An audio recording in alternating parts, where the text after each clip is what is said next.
Hey everyone, welcome to our live Travel Massive show this week. My name is Christina. I'm the co-organizer for the Toronto chapter. We have a really exciting show for you today, but first let us know where you guys are watching us from around the world. Ping us down below in the chat. I'm currently in sunny Toronto right now. It's great seeing many people joining us from around the world on the live stream today. We've got members from Croatia, across Canada, US. Thank you for spending your next hour with us. This week, we are talking about using Pinterest to help you build and grow your brand or your business. So this session is going to be super helpful and valuable if you are a marketing professional, solopreneur, maybe you are a content creator, or you head up a digital team. We are going to cover quite a bit of really good actionable tips. We're going to cover how to use Pinterest as a marketing tool to grow your audience and engagement, how you can incorporate Pinterest into your digital strategy and marketing campaigns, and a breakdown of some of the best practices. And of course, we're going to take lots of your questions today. Anytime during the show, just pop your questions down below in the live chat. If you're watching us on Facebook, you can also ask your questions there. FYI, we may jump around to different questions at different times out of order, but we will be sure to get to all of your questions by the end of the talk today. Okay, so let's get started. We are excited to have our next guest back, Paula McCrory. She is a power pinner. She's grown her Pinterest to 4 million plus followers. She's been named a top 30 pinner on Pinterest. She's worked with tourism boards from St. Kitts and Nevis Tourism, Visit Miami, Ontario Tourism, Honda, and the car sharing app Turo. And she's a local from Toronto. So we're really excited about that. Let's bring her in now. Hey, Paula. Hi, how are you? I'm well. Thanks for coming back. It's been a while since we've had you. Yeah, I know it's scary how fast time goes, but thank you so much. We are so excited. No, me too. Recognizing as well, because I realize that everybody's in such a space of change, and especially when it comes to branding and marketing and kind of pivoting with that change that I feel we're all being heavily affected by. I'm hoping that by the end of the session today, people will feel a little bit more comfortable and hopefully a little bit more energized with how they can pivot using Pinterest for their branding, be it personal or, bigger marketing campaigns and so forth. So yes, yeah. And as you stated, questions, I'm really open to them. So be that at the end of the presentation or whatever seems best. I'm open to all of it. So again, I'm hoping come the end that I can, like you said, we can cover everybody's possible questions with this as well. So yeah. Okay, great. So for those, it's been a while since we've had you. And for those who don't know you, tell us a bit about who you are, what you do in digital and the travel space. So I fell into it. I was teaching at the time. Pinterest, unbeknownst to me, I became an early adopter. As we know, that shift in marketing and branding that now happened over about 7 to 8 years ago. It does feel longer to me, but when I actually look at timeline, it's a little bit shorter. But anyways, so I got into the space because for me, it made sense from a visual standpoint, having a background in film and visual art. Anyway, so I kind of started building, and unbeknownst to me, as we know, marketing changed. So I suddenly had brands as my following grew that were coming to me asking if I wanted to collaborate. And in turn, I'm now sitting in a position where I've been working for myself now over the last 5 years, focusing just on my own work and working with brands individually, or I call it kind of ghost pinning, coming in and helping them with their Pinterest accounts to up engagement and that sort of thing. So yeah. Okay, great. Okay, so let's get started because I'm sure you've got lots to cover today. I'm going to hop out of here and then we'll come back in and we'll try and get some questions answered and facilitate a Q&A. Great. All right. So once again, I just wanted to thank everybody, and please don't hesitate to ask any questions through the presentation, or if there's something that you'd like some more information about, mark it, and I'll definitely come back to it come the end. So just quickly, Pinterest itself is a platform that what I like about it has never really fully disappeared. And the power of it, especially in the time that we're in right now with COVID and pandemic, it's become a great vehicle to really increase traffic, engagement, audience, and even more loyalty in a way of getting information out. It is something that I know at times can seem a little bit daunting because respectfully, there are so many different platforms that we can incorporate into our branding and marketing. So figuring what's best, I like to call it the trifecta. I feel from a travel standpoint, Pinterest is phenomenal because it's based in the visual, which travel is very much about. And just the nature of what Pinterest is, I think, supports what people want, which is this reconnection with themselves. So recognizing that with what that means and where that can kind of take you within a travel standpoint, pivoting into that. The other thing that Pinterest is used for quite often is as a search engine. So people come in with idea, especially when it comes to travel. Bucket list idea has become huge. The hashtag bucket list for people within the travel space, for those that are kind of looking, even though we can't travel necessarily or may not feel completely comfortable traveling at this moment, the want for travel is never going to disappear. And the ability to kind of collect and stay on top of what that's going to look like and the possibilities of where they are going to go next, Pinterest has kind of become a hub for people to come and turn to in order to do so. Pinners plan for the future.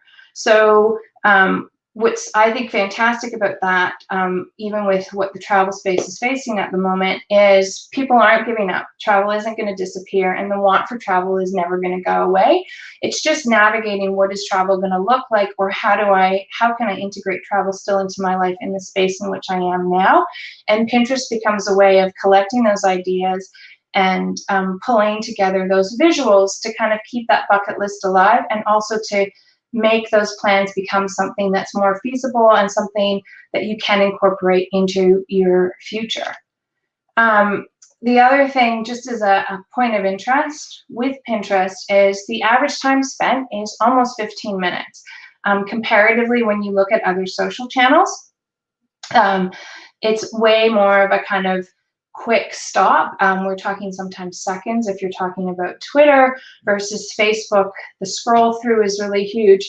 If you think about the ability of being able to capture somebody for a 15-minute time span, allows you to really share and also offer up a lot of different information as well as engagement if you're using Pinterest in the right ways for your brand. So analytics, if you had said to me as a visual artist that analytics and numbers would become as important to me as they are, I would laugh at you. I would have laughed at you about 12 years ago. But in turn, analytics and what Pinterest offers as a platform is also something that really does deserve your attention, because it allows you to understand your audience, what people are responding to best, what times of day are working best, what content is getting the strongest return, and how to shape then using that information to how you want to further your campaign from that point forward.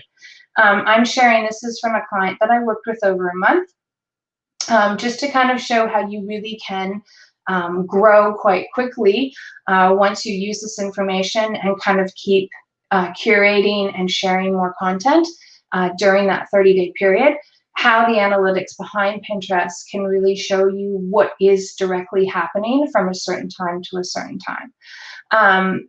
So the biggest thing too is, and I don't know if all of you may not be on Pinterest itself, or it's something that you have yet to really fully give attention to, the biggest thing to do is to consider converting your account from a personal account to a business account.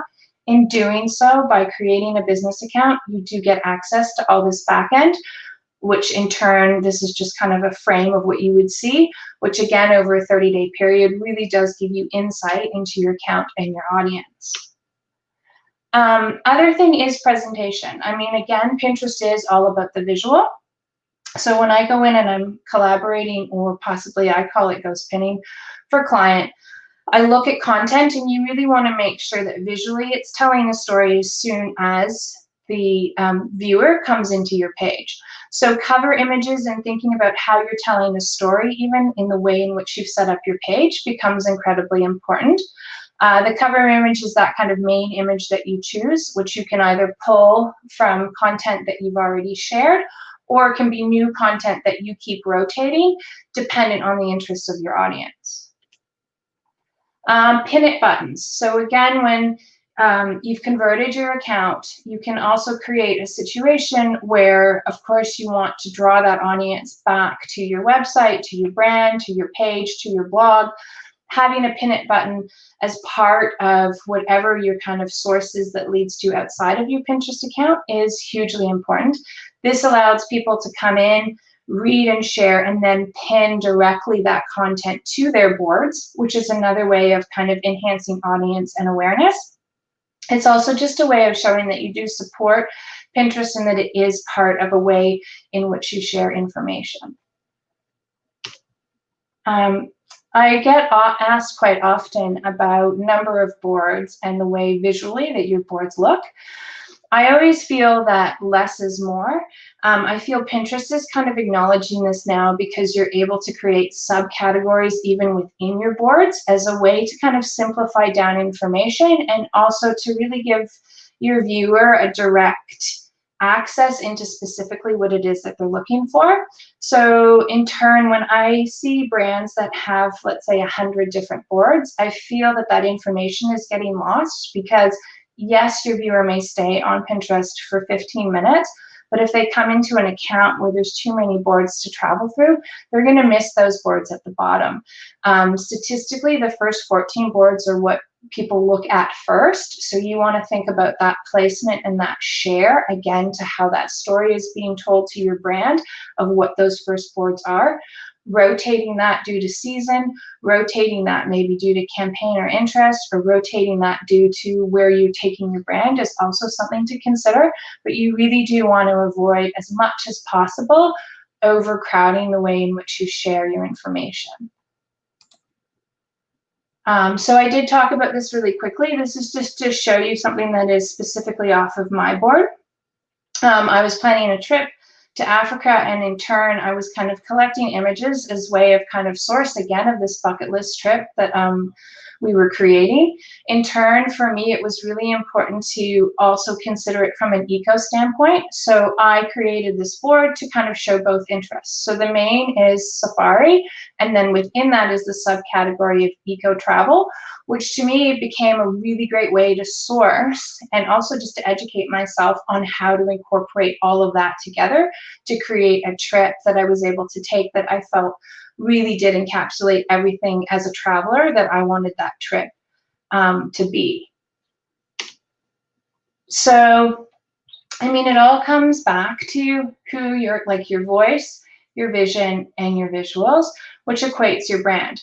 This may seem like an oversimplified kind of formula, but in turn, it really is what people are looking for. So as people that are existing in the travel space, your specialty, the trips that you've taken, if you're working for a hotel, how your hotel is kind of pivoting now in pandemic, how you've kind of progressed forward with all these changes, people are going to come to these boards and hoping to learn more and have more access to that information.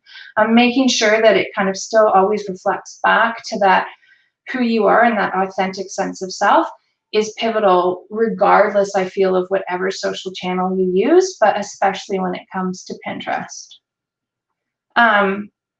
This again, it's how you're sharing your story.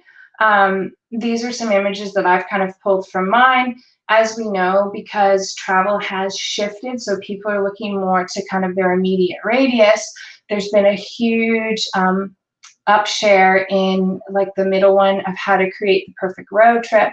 What I've really appreciated, even as a parent with 3 children, I have gone to Pinterest myself to kind of go through information and to make sure that I kind of am fully educated on all the opportunities that exist, even being based in Ontario, that we could kind of integrate in safely as a family. And seeing that uprise of share of content has been phenomenal as well. So this is just even another example of a way of kind of pivoting and creating engagement with your account.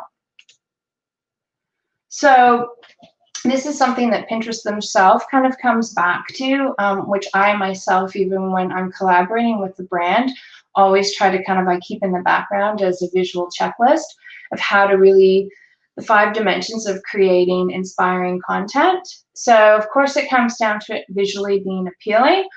To me too, there should be a personal component of it as well. People like to be able to be drawn into, if it's a still in particular, where they feel like the perspective of the image is them themselves, possibly sitting looking out at a particular view or being active in a particular activity that is connected to that aspect of travel.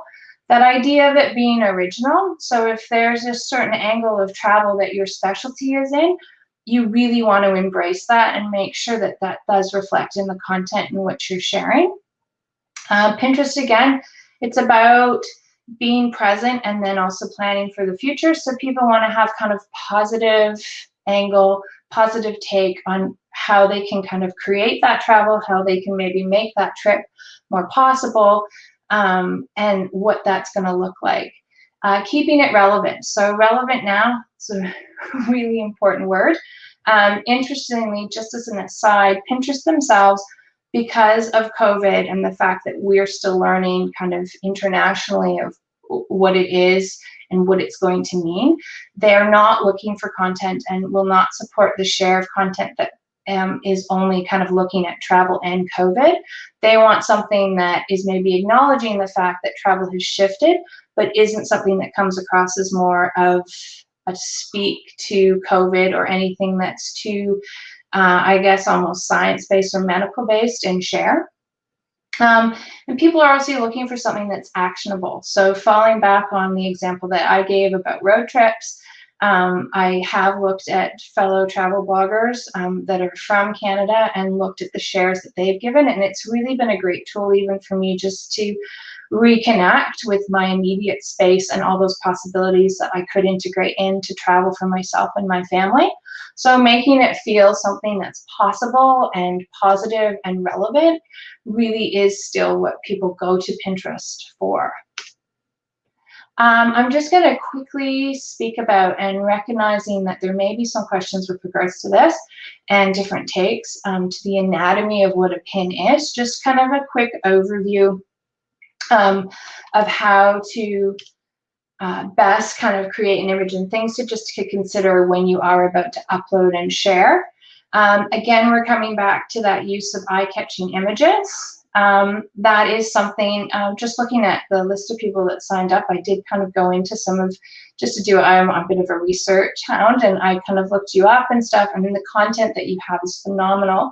So I feel like that's already there, and you very much have kind of a library of that to kind of reshare out.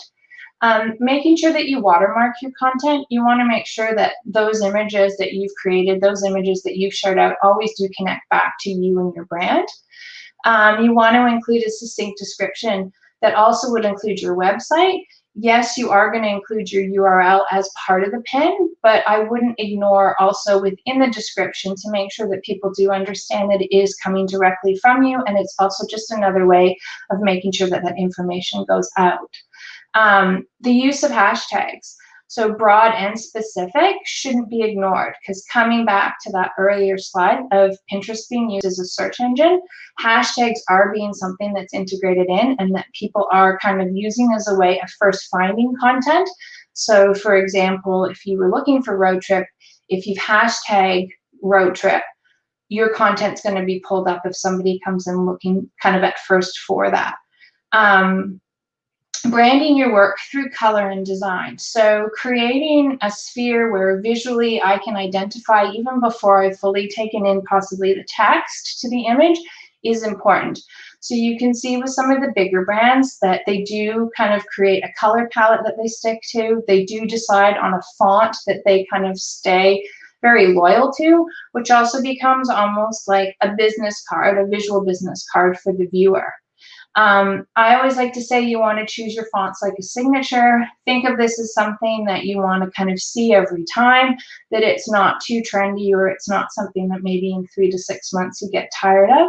Not that you couldn't change, but you want to think about also that stability, because it does take time for people to kind of acknowledge, and you want that kind of loyalty even visually to come out in the content that you create. Again, too, you want to occupy as much screen real estate as possible. So there's many different ways to do this, and one of the most successful ways of getting content out is to share it more than once. So for example, I did a campaign for St. Kitts and Nevis, and I took the photographs and the video that I took was from many different angles, but I shared it in many different ways on different pages and different boards as this campaign kind of came into fruition. So don't be shy to share share content that maybe you've shared in the past to kind of revitalize that by using a new image and sharing it maybe to different boards at different times of day to also kind of see how engagement occurs and how audience starts to build or what the response is like, and then kind of pivoting from that. You want to pin from your website. If you've got the pin it button, that becomes a very simple thing to do. You want to pin things that relate to your brand and your business. That may seem like an overly simplistic statement, but again, you want to kind of figure out what makes your voice authentic within the travel space and make sure that the content that you're sharing really does support that. You always want to check that your pins and the pins that you repin connect to valid URLs.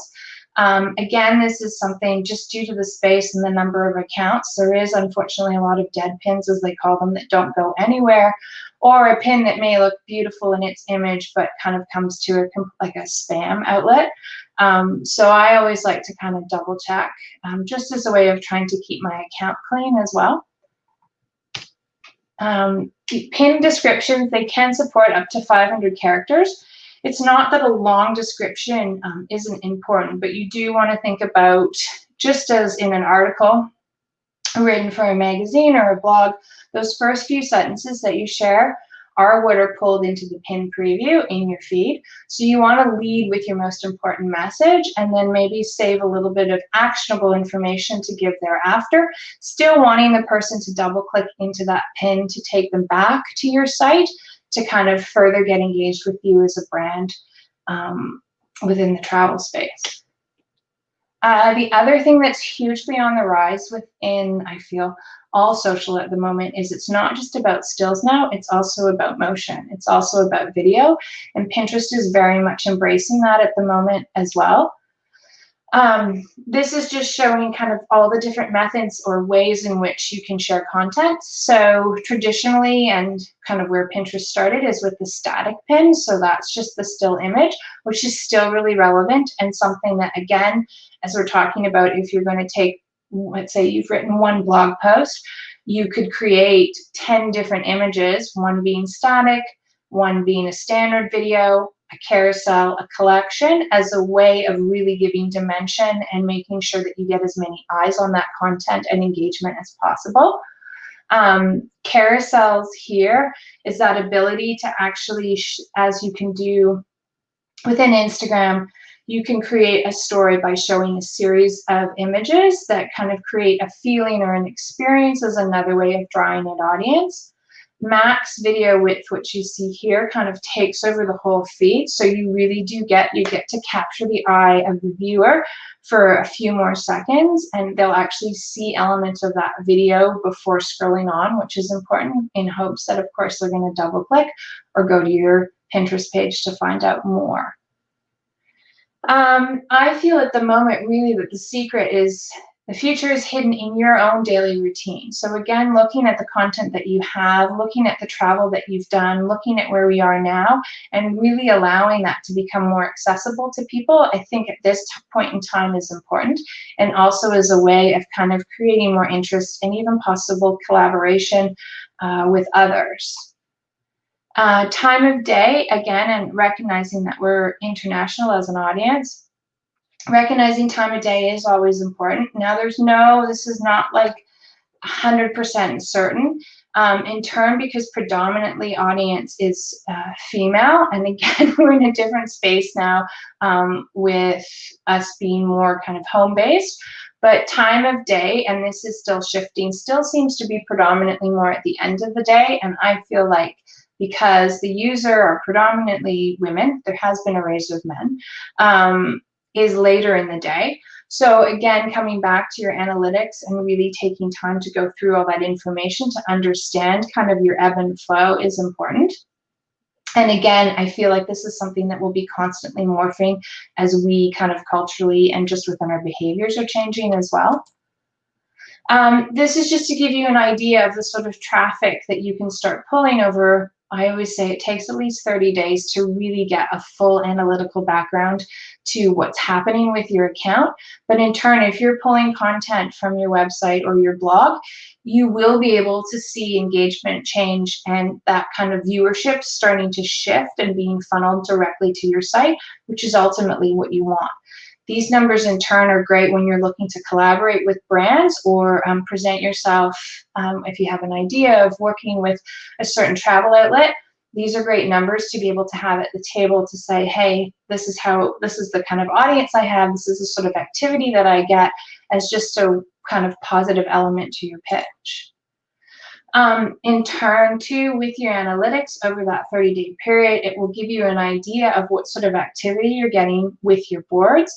It's going to show you impressions, your click-throughs, your saves, and just the size of that board in turn, as you can see over to the side.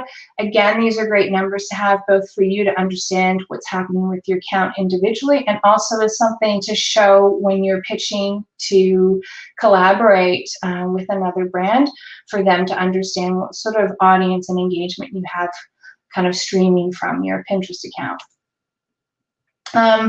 This is a big one, and again, I always come back to authenticity, which I recognize is a word that at times can be highly overused.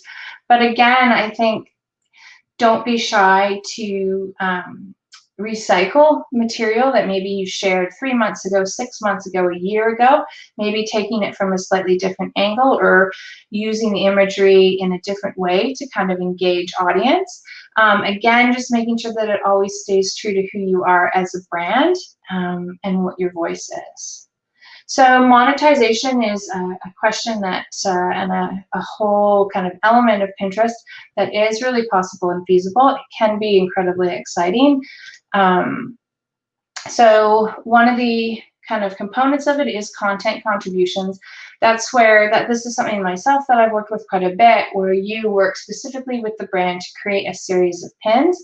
I use secret boards as a way of doing this, so the brand is connected to that secret board, as am I, and as we're creating the campaign, we kind of lay it out using the secret board, and once we get the sign off, then we'll kind of pull those images in the timeline that we've decided on to the different boards and kind of watch growth from there.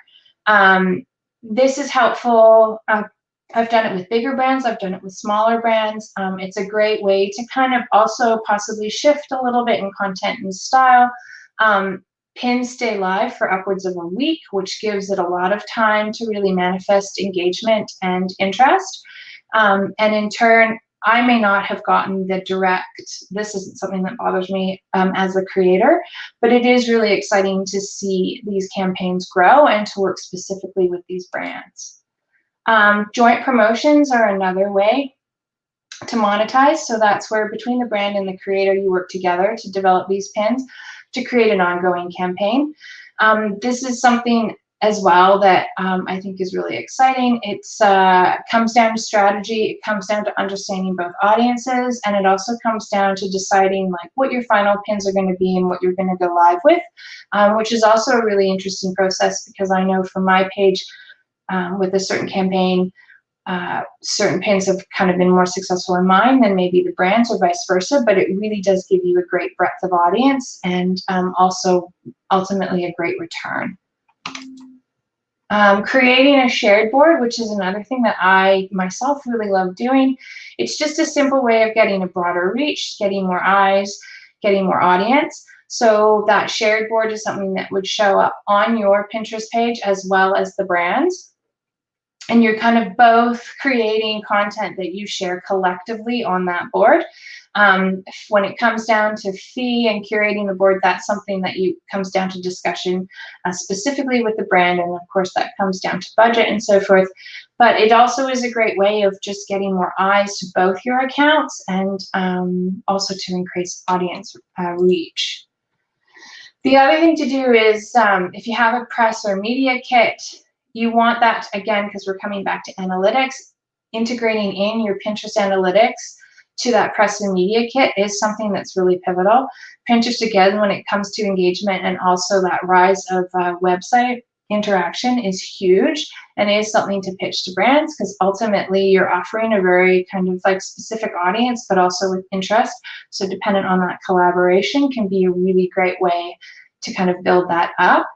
Another thing that I just always like to touch upon is you want to be always transparent, just like on any social channel or outlet that you're promoting a brand's product or services. Pinterest has a whole section that you can go through, and it depends on where you are in the world. So I guess there's slight difference to rules and regulation, but I always remind people to just kind of check that out ahead of time if you can.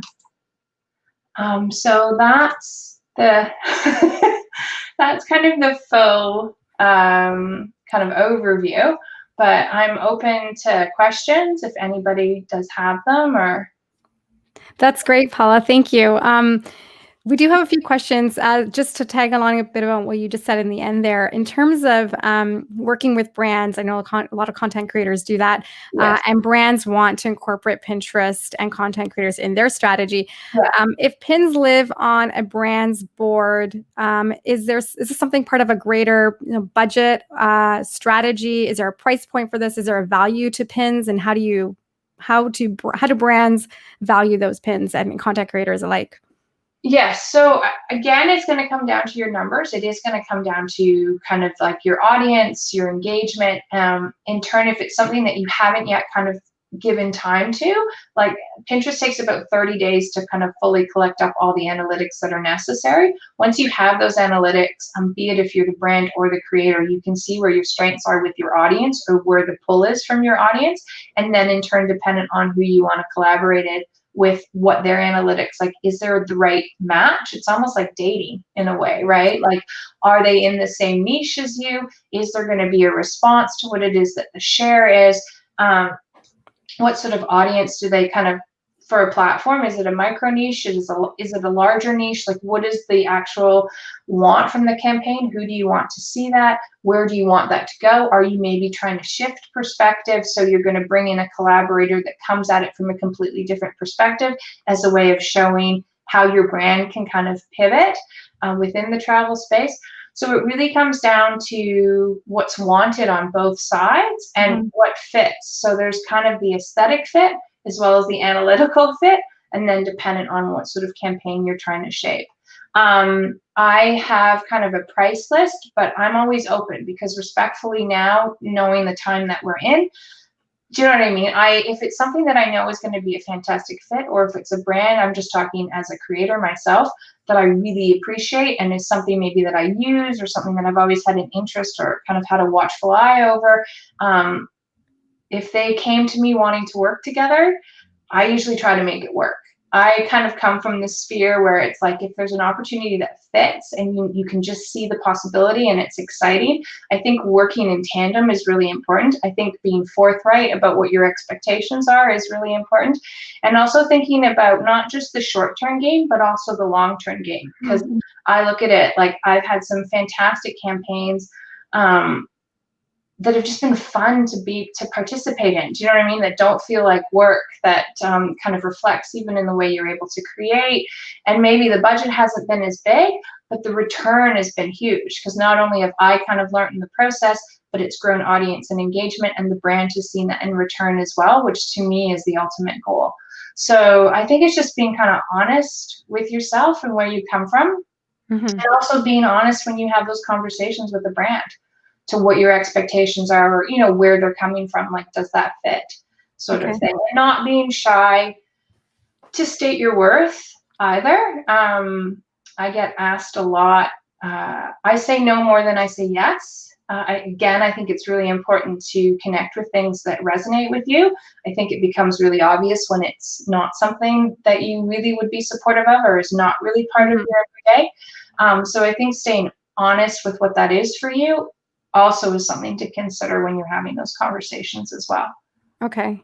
Yeah. And so for content creators, I think you nailed it too. Choose brands that you are passionate about, you actually believe in, and you may already use their products. And likewise for brands, work with content creators that are within your niche. So even if they have high following or great engagement, they may not have your audience. And it might be better to work with a influencer who has a much, much smaller following, but a very targeted, highly highly targeted niche audience. I think really, and that's what it's becoming on social in general, is people, they really want to connect. Like, they don't want the broad sell. Mm-hmm. They want, how does this reflect to my own interest? So if I just bring it back to eco travel, right? That's a very big space that looks different for different people. But if you can find a collaborator that kind of already has that interest, has already established an audience, and maybe it's not just purely on Pinterest, maybe it's also on Instagram, because you can cross share this information, like you can share it on more than one platform. I would pivot off of that, because that's a great niche kind of audience that that collaborator is going to bring forward for you, of people to just kind of to get involved that much more with whatever that brand is, sort of thing. So I think that's something you should never shake. I think it should always resonate with you, regardless of what the opportunity is. Okay. Yeah. And you mentioned earlier it's a good idea to watermark your pins. Now, if you're working with brands and they live on their brand boards, do you still Yeah. watermark them as your content? How does that work?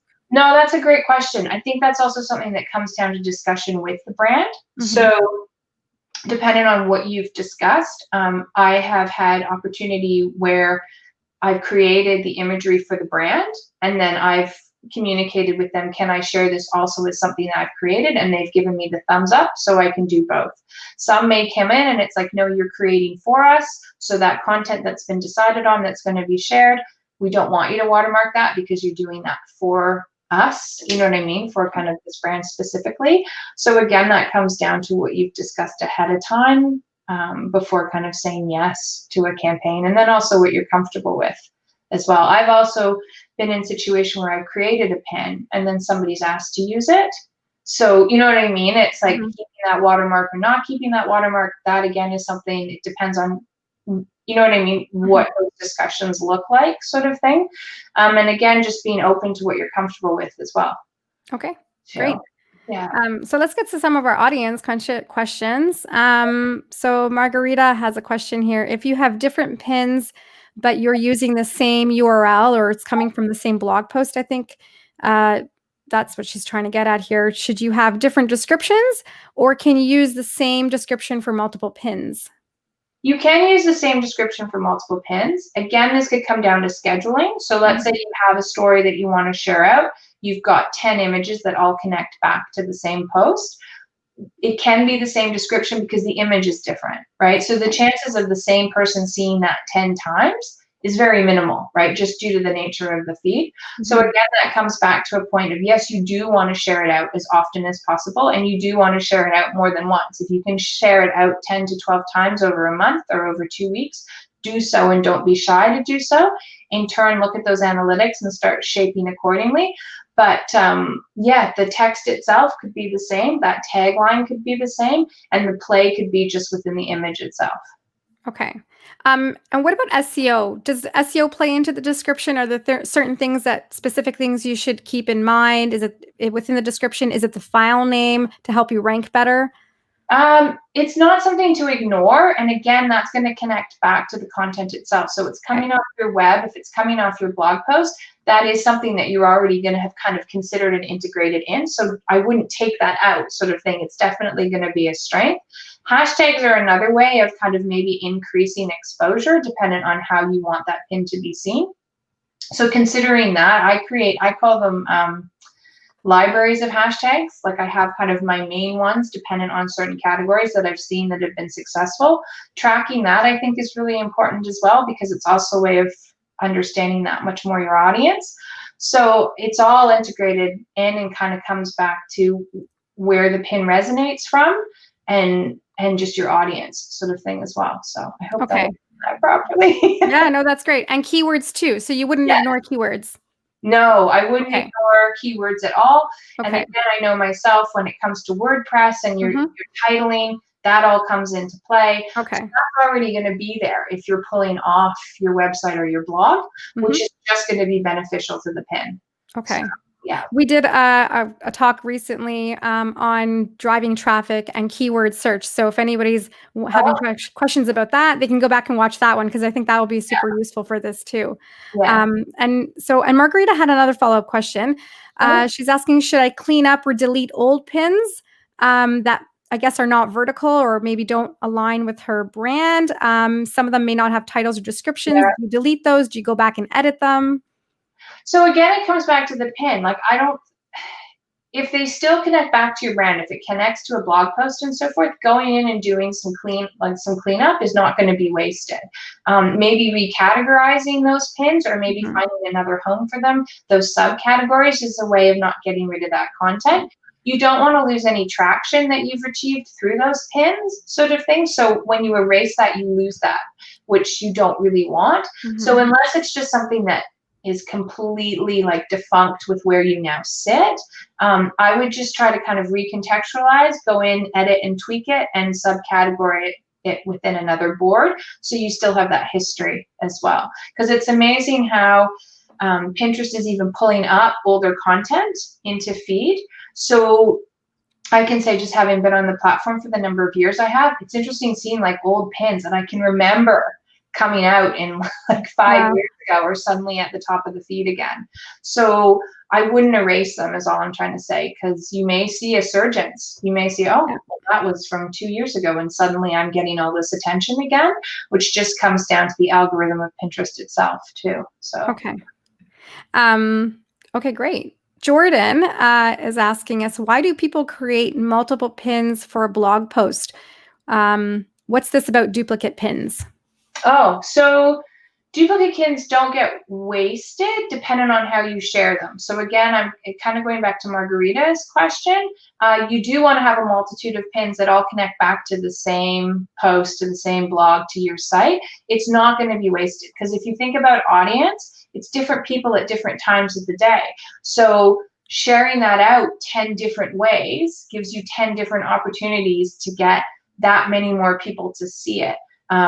Scheduling that at different times of day is also important, and coming back into a space where you maybe you're revisiting it as well and you've got that kind of, you've got 10 to 12 images, re-pulling that forward will never go wasted because it's just another way of looking at content for people as well. And it's interesting to see what people engage with as well. Sometimes it's not what you think. Sometimes your strongest image becomes your weakest and your weakest image becomes your strongest. And the audience really will tell you that in turn as you start sharing as well. Okay, great. Yeah. And his follow-up question, is there a hashtag maximum on Pinterest that you could use? I haven't seen that there's a maximum. I think just like with Instagram, like if you go into those ones and there's like 30 hashtags, it's too much, right? Mhm. Like it's kind of, it comes across as spammy. So Mhm. again, creating hashtags that really do connect to your voice and your brand, I think is important. And also understanding your audience to those hashtags is important. So I wouldn't go past 5 per pin. And even use those sparingly. And let's say if we're going back to those 10 images that connect back to the same blog post, keep alternating what those hashtags are to those pins to see again what gets the greatest amount of pull as well come the end of that month. And remember, it does take 30 days too. Like it took 30 days to really fully see how Mhm. far that share has gone, sort of thing. So yeah. Okay. Now you mentioned scheduling and a few other tools. Yeah. Is there anything you recommend for scheduling Pinterest, Yeah. pin? Uh, Um, mhm. I use Planoly, which I find is really kind of intuitive and easy. They're very kind of like Pinterest friendly. From a user standpoint, I find it very easy. They've got some great tools within Planoly as well to use to kind of help you create or understand like the different options of kind of creating these different pins, and it's all preset for you as well. Over is another app that I use quite a bit because what's lovely with it is I can scroll through and it has all the presets for sizing depending on what channel I'm going to share for, which is also phenomenal. So it does all that work for you. Um, and I've used, I have tried to use things beyond Planoly. Tailwind I've also used as well, which is another good one. Mhm. Again, because of all the analytical information that you're given. So again, trying these because they have trials for yourself just to see, because again, I think it's such a personal thing. Some people, do you know what I mean? Like I'd say Planoly and they go, no way, versus maybe they're very much into Tailwind. Mm. And again, it comes down to what your social share is like. Like mine is predominantly Instagram, Pinterest, and Facebook. But if you have Twitter in there as well, you want to make sure that it's something that hits on kind of your main, the main ways in which you share out your content as well. Okay. Now you mentioned the good times, potentially good times to share your Yeah, pins. I yeah. can't remember. Did you mention how often should we be pinning, daily or weekly? Is there a certain number of pins? I think for me, watching where we are now because of the space that we're in, and again, I think it's going to change. It ever evolves. But Mhm. right now, because we do have more time to be online, I'm noticing a shift. So I'm noticing like when I share in the morning now, even on a Wednesday, it is getting traction, more traction than I was getting 8 months ago. And then end of day still seems to be overall very strong for me, anytime from 4 onwards. And I feel like that's because it's kind of end of day, people are relaxing, they're kind of not having to engage with work. So they're maybe giving a bit more time to that. Weekends still are very popular as well, like Mhm. Saturday, Sunday mornings seem to get a lot of drive for me. But again, it comes down to your audience and tapping back into those analytics as well. Okay. Yeah. We have a question from L. In terms of directing traffic to your website or your clients' websites, have you seen more traffic with Pinterest compared to other social media platforms? Yes, yes. And with the brands that I've been working with, it's been a great push for them. It's been a great way for them to increase traction and ROI, be it for a product or from like the blog standpoint. You know, if you're sharing just information, huge, huge traffic, huge pull. Even for myself, I'm not a blogger per se. I do blog, but I'm not regular with it. It's amazing how much push. And again, if I create those 10 images that connect back to that blog post, I kind of really utilize my understanding of audience and scheduling, I can see huge growth and kind of action back to that post. So I would say for people, it's definitely something to play around with right now because it is a great way to increase number and audience for Okay. sure. Yeah. Now we know more people are shopping online and they're finding and searching different products online. Is there a way to track actual consumer purchases directly, whether they're maybe directly booking a hotel that you've stayed at and pinned, or a camping site, or something related to that? Oh, so you're asking like if somebody goes to Pinterest and can you track that back to the fact that they went to your pin Yes. and they. Yeah. So again, if it's an actionable pin, right, which we talked about in those 5 dimensions, Hmm. um, what we have sometimes done is integrated in a hashtag to use as a way of trying to track. You will see if it does connect back to your website or your brand, you're going to see direct traffic. Like it's going to say this is coming from Pinterest. The actuality of being able to boil that down to did they book with me or did they buy from me is a little bit more difficult, though you will see a correlation of if you see that increase of traffic to the site, Of course. you are eventually going to see that increase in sales and engagement sort of thing. Okay. But you can't be that finite, if you know what I mean, unless you've kind of created some sort of specific campaign where the person has to, you know what I mean, like integrate Hmm. a word or something like this, or Right. maybe it's a question even that's asked upon booking. Like, you know what I mean? How did you find us? And then they say through Pinterest. I've seen that happen as well. Okay. Yeah. Okay. So regardless, Pinterest is valuable for that as Yeah. well. Yeah. Okay. Yeah. Jane is asking, what plugin do people use to create multiple hidden pins for their blog posts? Oh, now hidden pins. I've never used hidden pins. That's a great, do you know what I mean? That's something I've never done. I've always kind of made that content available. That would be something that I would need to look up. I can't, do you know what I mean? I don't want to kind of answer incorrectly sort of thing, but it's a great question for sure. Okay. Yeah. What might be the reason someone may use a hidden pin? Are you familiar with that? No, because for me, I use secret boards, as I Okay. talked about, right? And a secret Right. board is only something that I can see and whomever I've invited in to see. So when I'm working with brands, it's just a great kind of conduit for us to start collecting, curating, Mhm. and then finalizing what we're going to share, and then taking those pins and sharing them out, depending on the scheduling that we've decided on, to our respective audiences. Yeah, the hidden pin I've never used. I've never. Okay. Yeah, that's a whole new. If Yeah. anyone has used it, that's watching us, let us know what your tips are. That'd be interesting. No, no, Jane completely. is also asking, is there a way to search Pinterest for open, shareable boards where you can place your pins for more exposure? Oh, that's a great question. So again, hashtags are there, which you can use to kind of find where those boards are. A lot of the bigger boards do have these, you know what I mean, shareable, where they're looking for people to come on. They have kind of a set rule and regulation. Maybe you can share like a maximum of 2 pins a day. It has to, sit within a specific sphere. I get invites to those quite a bit. It's a great way, again, of kind of like opening up to more audience and kind of getting different eyes on it as well.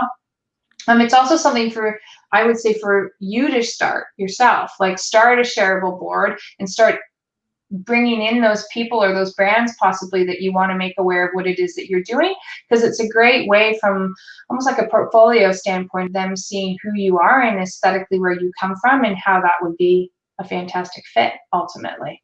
So I would turn it around and create my own shareable board and go that way, start kind of, you know what I mean, sending out those invites to get people to say yes and start adding in their content, because then you create those relationships, you know what I mean? And once they kind of have been created, then you can maybe add into theirs and start growing from that point forward as well. Okay. All right, great. If there's any other questions, drop them in the chat. We're close to the end of our webinar today. Paula, tell us what's coming up with you. What projects are you working on now, and where can people find you if they want more info, if they have more questions? Yes, I do have a website, which is paulacm.com. So that's a really easy way to reach out or just to see some of the other projects that I'm working on. Currently, I've gone back to painting, which is interesting. I kind of did it for therapeutic reasons, both for myself and due to the time and space we're in, which has been really fantastic. But I've had a couple of commissions that have come out of it, which has been phenomenal.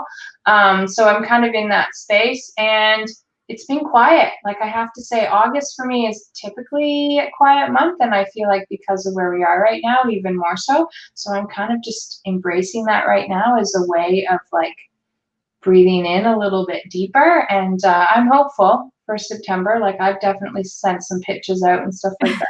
Yeah, there's Fingers a lot of that. Yeah.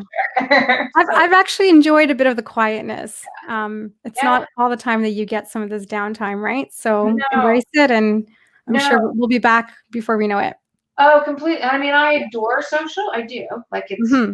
I get excited by it, but it's also been good for me to kind of take a little bit of a step back as well, as a way of kind of reevaluating where I want to go Yeah. and what do I really want next and that sort of thing. So I agree with you. There is some pros to where we are. There's some pros. Yeah. So just throw your website up there, so that's where people can Oh, thank connect with you. you. Thank And then, of course, that's you. you Yes. on Pinterest there. So follow Paula on Pinterest. Let's take a quick look now at our chat and see if there's any other last minute questions. Jordan actually is asking, my business profile for my blog is within my personal Pinterest account. Is there a way to have only my business account? If I delete my personal, will my business account go away too? Right now, it looks like my business one is a subset of my personal.